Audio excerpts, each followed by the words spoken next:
Hi guys, so Cheryl and I decided to do a very exciting RV upgrade. We're going to upgrade our toilet. Our rig came with a Thetford commode, and not to get into too much disgusting detail, but it only has one sprayer at the back, so the bowl doesn't rinse real well, and the bowl needs to be, shall we say, a little deeper for ultimate comfort. So we got a Dometic 320. It's a porcelain bowl with a wooden seat, and it's got a hand sprayer. And I'm told it only takes a few minutes to put it in, so we'll see how that goes.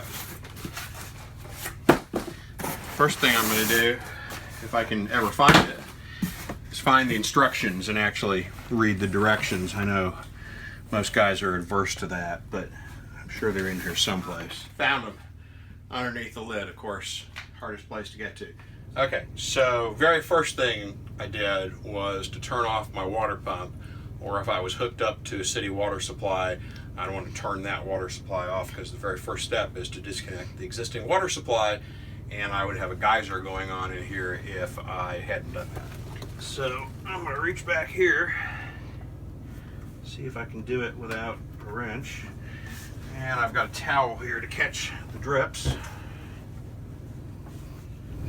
So that's off. And then my next step is going to be to remove the bolts that hold the toilet down to the floor. So I've already got the this side off, and I'm going to take this one off now.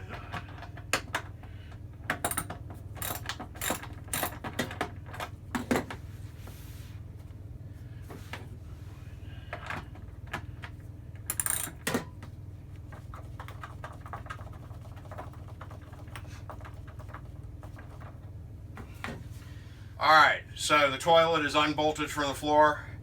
Gonna have one last sit on the old Thetford before we take it off. Won't miss this guy too much. Pieces of advice I was given was to have a big trash bag ready to put the old toilet into. It's not something you want sitting around your rig. So I've put one into the shower, and that's where I'm gonna put the new toilet, or the old toilet rather.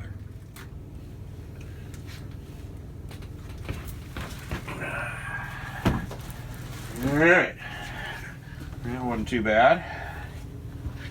So now I've got the old flange here, and according to the instructions, that is to be thrown away. Okay, so the mounting flange takes these little T-bolts, and new ones came with the toilet, so I'm going to go ahead and use those. And it basically just drops into a slot in the flange, and you can turn it slightly and it'll lock into place. And this is the part you want to make sure you don't drop those bolts down into the sewer, because that would be bad. All right, now we're ready to put the toilet down on top of the bolts. All right, so I got my new toilet here. Whew, what a wonderful smell we've discovered. And we're going to lower it carefully onto the mounting flange. And I'm looking for where the bolt holes are. Okay, so we got the toilet just seated down onto the new T-bolts. That's the job easiest done with two people, one person to hold the toilet up and the other person to kind of move the bolts around in the track until they line up with the holes. At this point, according to the instructions, the toilet will not sit flush on the ground, and indeed it doesn't.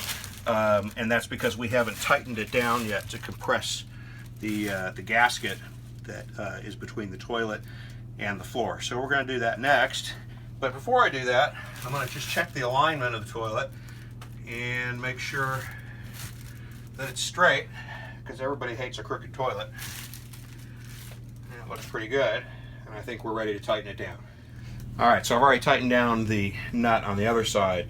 I'm going to start tightening this one, and we're going to do a little bit on each side. You don't want to tighten one side down all the way and then tighten the other side down all the way, because you may be applying too much pressure to the base of the toilet.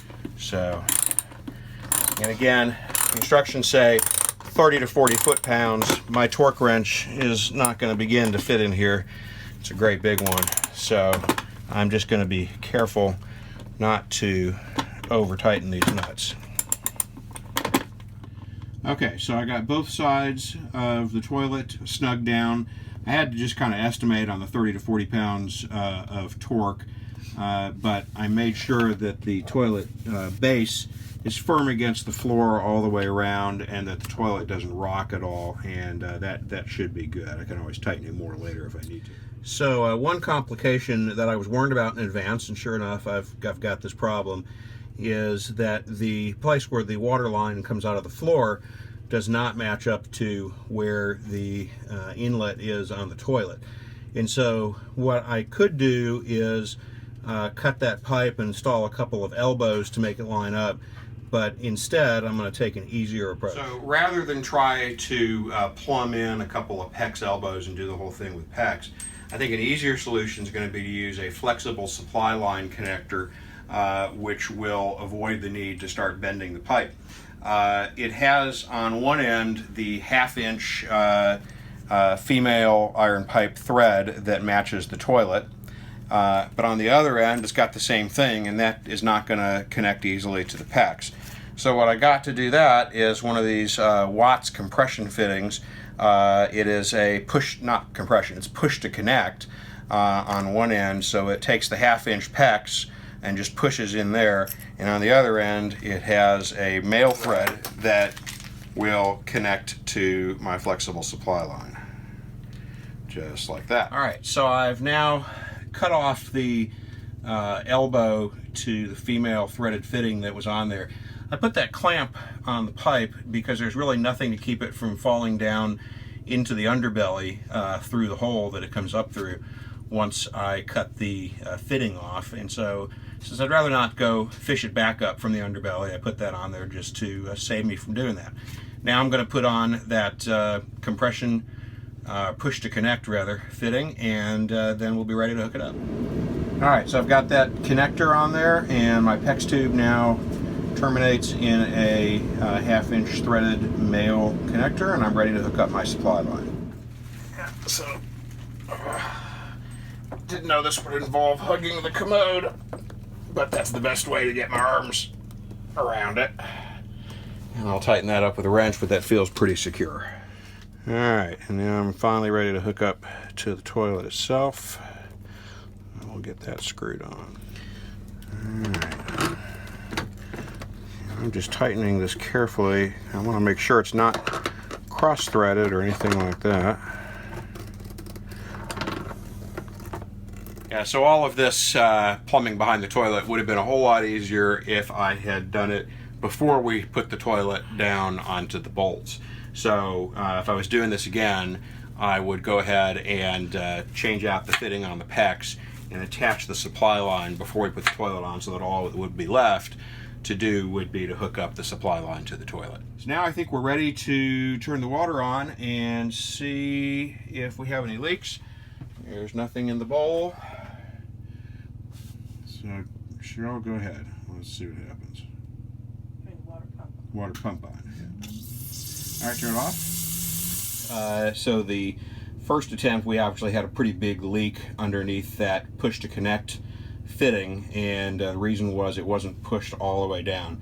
So we turned the pump off, and I made sure it was seated properly, and let's try it again now. Go ahead and turn it on, Cheryl. The water pump is on, and I don't see any water leaking, so I think we are in good shape.